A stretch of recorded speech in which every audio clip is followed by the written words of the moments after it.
Yan, welcome back to Panigi Shop. So, with another vlog. So, magre-review lang tayo saglit ng mga unit. So, itong unit nito ay kaparehas ng ni-review ko nung last time na AKMS. So, ito yung original version or standard version niya or yung naunang version, kumbaga. And the AKMS.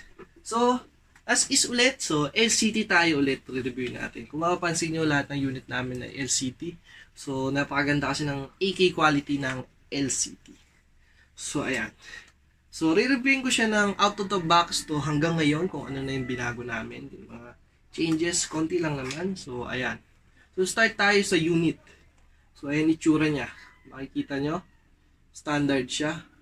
With wood grip, wood stock, and plum stock na grip. So, stock siya. Yan ang makikita nyo. Out of the box niya, yan agad ang grip niya. Yan.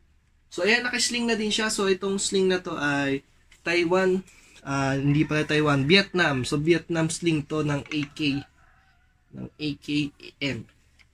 Yan. So, Vietnam to. So, kung yung kulay brown, kung mapapansin nyo, ito yung Russian standard. So, ayan, kulay brown. So, ito ay Vietnam. So, Vietnam version AK sling. Yan, makikita nyo. So, pahirapan din maghanap nito. Hindi ko lang kung saan huli ko itong nabili. Matagal na din kasi to. So, ang price nito ay nasa 1,300.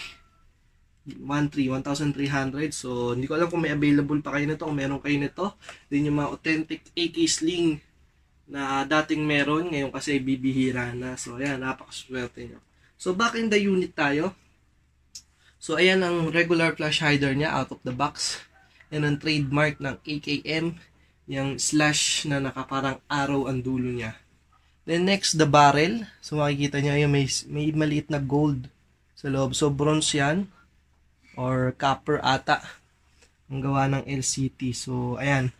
So, 6.3 lang yan. So, standard AK barrel. So, hanggang dito lang siya. Yan, hanggang dito. Then, mapapansin nyo, magkaiba ang AK-47 to AK-74 compare sa AKM na iron sight. Iron sight, regular iron sight dito. Regular iron. Then, redwood to. Yun lang masasabi ko pang maganda sa LCT. Ang AKM nila ay real wood. So, madaming version nito. Vintage AKM. So, and stainless AKM. So, ang meron lang kami ngayon ay AKM wood. Then, this stainless. So, yung stainless ay hindi ko ma-review dahil binibenta namin. So, makikita nyo lang sa Paniki Shop yan. PM Paniki Shop. Meron kami ganyan unit. Then, sasend na lang namin yung picture niyan kung gusto nyo. Yung vintage ay hindi kami nakaabot. Pero soon, makakakuha din kami yan. So, wait nyo na lang sa aming upload. So, available ngayon sa market namin itong wood and the stainless steel. So, ayan. So, regular review lang din. So, as always, dito lagi ang hop-up adjustment ng AK unit or AKM kagaya na to. So, pagpapabante ay hop down, then pagpatras ay hop up. Yan. So, ang regular mag nito ay lata. So, out of the box nito ay lata agad. Ayan. So, ganito ang regular mag niyan out of the box. So, ito ay high cap na LCT mag. So, may palatandaan na kami para once na na-loss, meron kaming verification na kung saan namin mahanap or malalaan kung anong kulay yung magazine namin. Kung may nakadampot man. So, ayan. Metal mag ang AK nitong ang stock na magazine nito. So, iput lang natin para makita natin. Ayan, ganyan ang itsura niya, ang unit. So, medyo maliit siya. Madali pang adjust, madali pang laro. Ayan, compare sa mga ibang AK unit. So, ang weight niya ay almost same lang din naman lahat. So, at standard ng AK, safe, full auto, and single. Ayan, as always naman, ganyan ang ating AK. So, ang battery compartment naman ito ay hindi dito sa taas. So, meron akong mga ibang review na unit na dito sa taas. Pero itong kagandahan nito ay dito na sa bat stock. Yan. So, ang kasyang battery dito na-try na namin is standard 2.2 battery. And kung gusto nyo, mas fit na fit itong Blitz. So, saktong-sakto yan dito. So, ito lang napapakita kong example ng battery. Pero kung bloated na yung mga ganitong battery nyo ay medyo hindi siya suggestible na ilagay dito. So, itry nyo na lang yung technique namin na nilalabas yung wire dito din. Tinitape. Kung may pouch naman kayo, mas mainam. Para hindi madumihan yung wood nyo.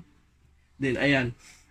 Yan, so ito may lip to. May lip yan dyan. Ay, tinanggal lang namin nakatabi. So for safety lang, na dito ilalabas yung wire. Hindi na iipit siya. So ayan, makikita nyo may wire yan sa loob. Then kung ayaw nakalabas ang baterya, kung hindi naman bloated ang iyong baterya, di pasok nyo na.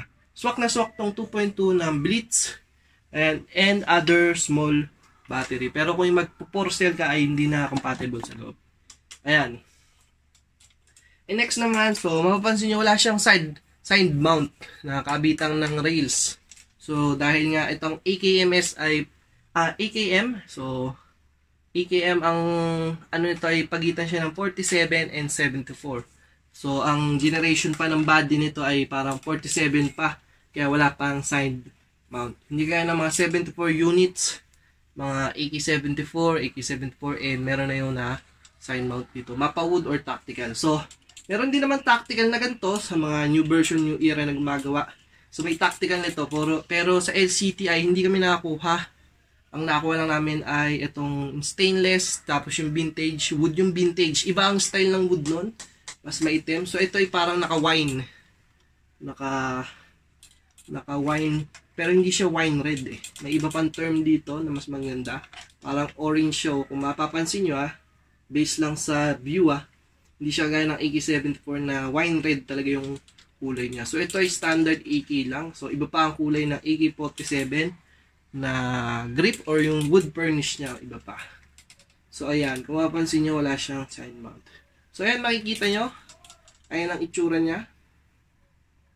Ayan. Kung mapapansin nyo, kaya naka-Vietnam sling to. Kasi more on sa Vietnam namin to nakikita. Lalo na ang AK-47. Ayan. So ito nakikita to sa mga old movies kung mapapansin nyo. The AKM. Ayan. So ganyan itsura niya. So out of the box niya regular pa rin syempre. Pag stock ay 450 to 430. Ayan. FPS ganun. Maximum ay 450 din. Ang minimum ay 430. Ayan. So ito ay in-upgrade na din namin. So wala kaming ganong binago sa internal. Sadyang spring lang and motor. Then siguro hop up pag pinapalitan din namin. Ayan, pero LCT hop up lang din pinapalit namin. Mura lang din naman yun. Then mas maganda ang quality ng LCT hop up kung sa LCT unit yung gagamitin. Ayan, so in-upgrade lang namin ito ng 550 FPS. So standard sa limit and open FPS para saktuhan lang, hindi sobrang lakas.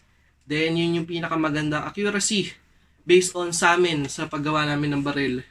Yung 550 ay napakaganda ng range niya pa din accuracy niya. Sa 0.28 to 0.30, sobrang ganda ng lipad ng bala niya sa 550. And so lahat ng event, ito din ginagamit namin. Medyo almost 2 years to 3 years na din tong unit na to. So ganyan siya kaganda. So out of the box niya, ito as is. Yan ang makikita nyo. Naka-wood, naka-stock grip, then metal mag. So itong Vietnam sling lang ang di kasama. Then ito din yung standard ano niya, flash hider. So ayan ang itsura niya pag binili niyo siyang unit sa mapa vintage or mapa stainless steel. So ang pinagkaibahan lang ng stainless steel ay syempre stainless tong bakal. So that's is. Ito, lahat ng black part kung makikita nyo, same as magazine naka-stainless din. Ito lang grip ang hindi kasi plastic to. Then itong wood. Then the rest ay naka-stainless na. So kung tatry kong isama dito sa vlog, mamaya pakita ko sa inyo yung picture na lang kung ano yung tsura ng stainless steel na AKM. Ayan, so as is, so napakaganda nitong unit na to. So madami na din itong battle scar. Mapapansin nyo. Dahil hindi din kami ganong maarte. Kumbaga kung masira ang wood, tama ng wood, wala tayong magagawa. Naglaro tayo ng airsoft. Ayan. So, ito na ang AKMM. And the AKM lang. So ayan. The AKM unit ng LCT. So lahat pala ng LCT para malaman yung authentic, may serial number yan sa ilalim. So pakita ko lang sa inyo. Kung sa mga ibang vlog ko ay hindi ko napakita, so dito ay papakita ko. Kung mapapansin nyo ay may serial number yan dito. Ayan, meron yan ditong number. Hindi siya visible Sobrang labo. Ayan. So nagpo-focus siya sa mukha ko Ayan. Di talaga visible. So ayan. So, ang serial number niya ay 0012, yung itong unit namin. So, parang ash fade lang yung pagkakasulat dun sa ano. Pero visible yan in actual pag nakita nyo. So, ayan guys. Maraming salamat sa panonood. Ito ang aking vlog, the AKM LCT.